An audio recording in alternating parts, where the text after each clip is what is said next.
Hey, Assalamualaikum warahmatullahi wabarakatuh. Halo adik-adik, ketemu lagi nih kita di pembahasan materi PAI dan Budi Pekerti. Kali ini kita akan membahas mengenai materi kelas 9 bab 5, mengapresiasi peradaban Daulah Utsmani. Nah, yang pertama kita akan membahas mengenai sejarah lahirnya Daulah Utsmaniyah. Suku Qai merupakan nenek moyangnya Daulah Utsmaniyah yang selamat dan melarikan diri pada saat Genghis Khan dan pasukannya melakukan penyerangan. Di bawah kepemimpinan Sulaiman, suku Qai tersebut melakukan perjalanan ke Transylvania, selanjutnya ke Kurdistan dan Azerbaijan atau Asia Kecil. Dan di sana mereka menetap dan memulai kehidupan baru. Pada Daulah Utsmaniyah mengalami beberapa perpindahan ibu kota. Nah, diantaranya pada tahun 1299 sampai 1335 Masehi di Sogod, kemudian di Bursa pada tahun 1335 sampai 1413 Masehi, kemudian di Adrianople pada tahun 1413 sampai 1453 Masehi, dan terakhir di Konstantinopel pada tahun 1453 sampai 1922 Masehi. Nah, selanjutnya kita akan membahas mengenai masa awal berdiri Daulah Utsmaniyah.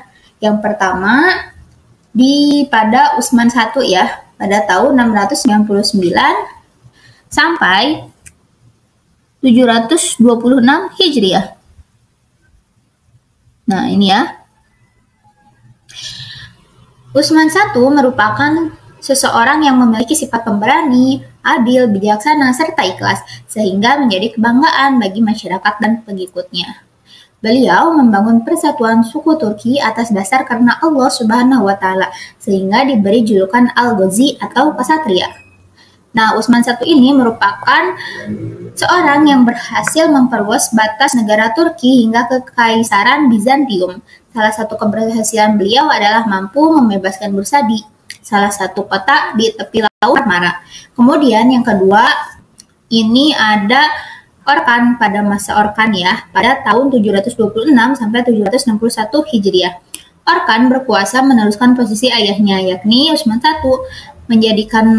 kemudian pencapaiannya ini menjadikan Busra sebagai ibu kota kerajaan yang tadinya berada di Quraisy atau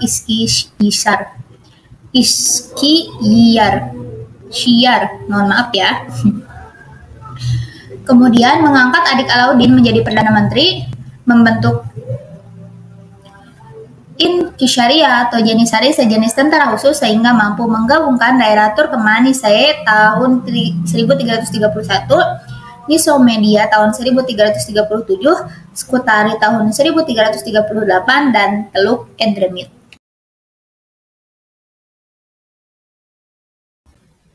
Baik, selanjutnya Murad I. Sepeninggal Orkan, tampuk kekuasaan pindah kepada putra keduanya yakni Murad I. Beliau merupakan seorang pemimpin yang memiliki sifat berani, mujahid, dermawan, serta rajin beribadah. Wilayah Daulah Utsmaniyah bertambah luas hingga di Asia Kecil dan Eropa, bagian utara Yunani. Bahkan Adrianople berhasil ditaklukkan dan dijadikan ibu kota baru.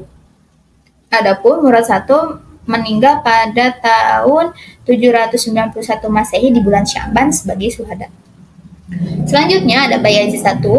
Beliau memiliki sifat yang pemberani, pintar, baik hati, serta semangat melakukan perluasan wilayah kekuasaannya. Dalam waktu setahun, beliau berhasil menguasai wilayah-wilayah Kristen Anatolia sehingga diberi gelar Yaldrum atau yang berarti kilat. Pada masa ini terjadi Perang Salib I. Alasannya adalah karena Paus cemas terhadap kekuasaan Bayazid I ini. Dan Paus I pun ya pada masa Perang Salib ini melakukan penyerangan terhadap pasukan Bayazid. Nah, pada masa Bayazid ini beliau memiliki keinginan untuk menaklukkan Konstantinopel. Namun keinginan tersebut diurungkan karena dia menghadapi Timur Leng. Nah, Timur Leng ini adalah penguasa Islam Sunni keturunan Mongol Turki dan mengalahkan Bayazid. Nah, selanjutnya kita masuk ke masa kebangkitan dan kejayaan Daulah Utsmaniyah. Daulah Utsmaniyah sempat terpecah karena adu domba setelah kekalahan dalam Timur Leng, sehingga terjadi perebutan kekuasaan di antara anak keturunan Bayazid. Namun Muhammad I, putra bungsu Sultan Bayazid I, berhasil mempersatukan kembali saudara-saudaranya dan menjadi Daulah Utsmaniyah, bangkit dan berjaya. Adapun khalifah pada masa kejayaan Daulah Utsmaniyah adalah yang pertama Muhammad I. Nah, pencapaian yang berhasil ia capai ini yang pertama melakukan hubungan diplomatik dengan penguasa Bizantium dan Venesia dengan tujuan agar kedua negara tersebut tidak mengganggu keadaan Daulah Utsmaniyah. Kemudian beliau memindahkan ibu kota dari Adrianople ke Bushro sebagai kota para fuqaha. Beliau wafat pada usia 43 tahun dan kemudian digantikan oleh putranya Murad II. Selanjutnya Murad II. Murad II ini berhasil memperluas wilayah dengan prioritas merangkul wilayah Albania, Asia Kecil, Falah, dan Hungaria yang sebelumnya terlepas dari kekuasaan Daulah Utsmaniyah. Adapun pada masa Murad II ini terjadi Perang Salib II, namun pada masa ini terjadi atau mengalami kekalahan. Mohon maaf. Selanjutnya ada Muhammad II atau Al-Fatih. Nah, Muhammad II atau Al-Fatih ini memegang tampuk kekuasaan di usia 12 tahun dan beliau berhasil menaklukkan Konstantinopel di usianya yang ke-21 tahun. Beliau diberi julukan Al-Fatih atau Sang Penakluk. Konstantinopel berhasil ditaklukkan pada tanggal 29 Mei 1453 Masehi dalam kurun waktu 9 bulan. Kaisar Palaiologos pada saat penaklukan Konstantinopel ini tewas ya. Adapun Konstantinopel pun dijadikan sebagai ibu kota Turki Utsmani dan diubah namanya menjadi Istanbul atau kota Islam. Namun yang kita tahu sampai saat ini Istanbul ini namanya dikenal dengan kata atau dengan nama kota Istanbul ya. Adapun gereja Hagia Sophia diubah fungsinya menjadi masjid dan di kota ini juga dibangun Topkapi atau sebuah istana yang megah. Baik, selanjutnya kita beralih kepada Bayezid II. Nah, pada masa Bayezid II ini kekuasaan mulai melemah dan diberikan pada Sultan Salim I ya, ini harusnya Sultan Salim I. Kemudian Sultan Salim I ini adalah sultan yang paling dihormati, giat dan pekerja keras. Nah, keberhasilan beliau ini adalah berhasil mempersiapkan Daulah Utsmaniyah mencapai tingkat kejayaan di masa putranya. Kemudian ada Sulaiman I atau yang diberi gelar dengan Al-Qanuni. Nah, diberi gelar Al-Qanuni ini karena beliau merupakan seorang legislator ulung yang berusaha menyempurnakan undang-undang. Adapun Al-Qanuni ini berarti pembuat undang-undang.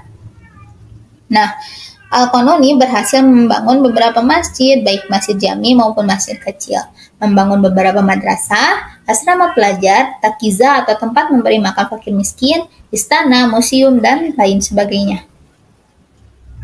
Kemudian kita beralih kepada masa kemunduran Daulah Utsmaniyah. Nah, pada masa kemunduran ini ada Sultan Salim II yang menggantikan Sulaiman Al-Qanuni. Sultan Salim II memiliki perangai yang kurang baik dan beliau ini sering menghabiskan uang negara untuk kepentingan pribadi. Adapun pada masa Sultan Salim II ini terjadi penyerangan dari pasukan Kristen yang dipimpin oleh Don Juan dari Spanyol dan pasukan Turki Utsmani mengalami kekalahan.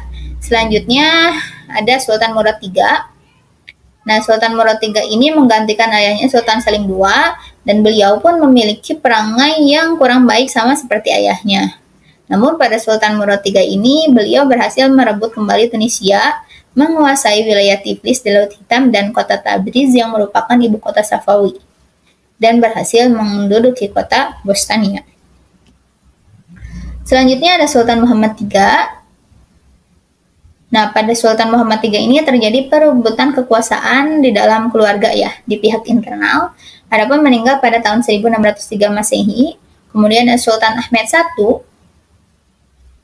yang berhasil naik tahta di usia 13 tahun dan meninggal pada usia 28 tahun. Usia yang cukup muda ya.